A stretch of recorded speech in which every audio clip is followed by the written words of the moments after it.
Épître de Pierre, chapitre 2. Rejetant donc toute malice et toute ruse, la dissimulation, l'envie et toute médisance, désirez comme des enfants nouveau-nés le lait spirituel et pur, afin que par lui vous croissiez pour le salut. Si vous avez goûté que le Seigneur est bon, approchez-vous de lui, pierre vivante, rejetée par les hommes, mais choisie et précieuse devant Dieu. Et vous-même, comme des pierres vivantes. Édifiez-vous pour former une maison spirituelle, un saint sacerdoce, afin d'offrir des victimes spirituelles, agréables à Dieu par Jésus-Christ. Car il est dit dans l'Écriture, « Voici, je mets en Sion une pierre angulaire, choisie, précieuse, et celui qui croit en elle ne sera point confus. » L'honneur est donc pour vous qui croyez, mais pour les incrédules. La pierre qu'ont rejetait ceux qui bâtissaient est devenue la principale de l'angle, et une pierre d'achoppement et un rocher de scandale.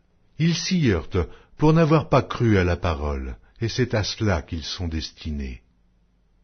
Vous, au contraire, vous êtes une race élue, un sacerdoce royal, une nation sainte, un peuple acquis, afin que vous annonciez les vertus de celui qui vous a appelé des ténèbres à son admirable lumière. Vous qui autrefois n'étiez pas un peuple, et qui maintenant êtes le peuple de Dieu, vous qui n'aviez pas obtenu miséricorde, et qui maintenant avez obtenu miséricorde.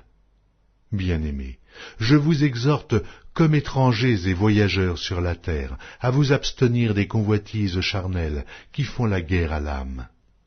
Ayez au milieu des païens une bonne conduite, afin que là même où ils vous calomnient, comme si vous étiez des malfaiteurs, ils remarquent vos bonnes œuvres et glorifient Dieu au jour où il les visitera. Soyez soumis à cause du Seigneur à toute autorité établie parmi les hommes, soit au roi comme souverain, soit au gouverneur comme envoyé par lui pour punir les malfaiteurs et pour approuver les gens de bien.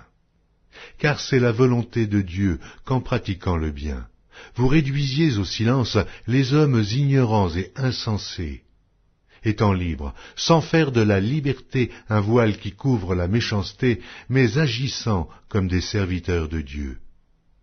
Honorez tout le monde, aimez les frères, craignez Dieu, honorez le roi.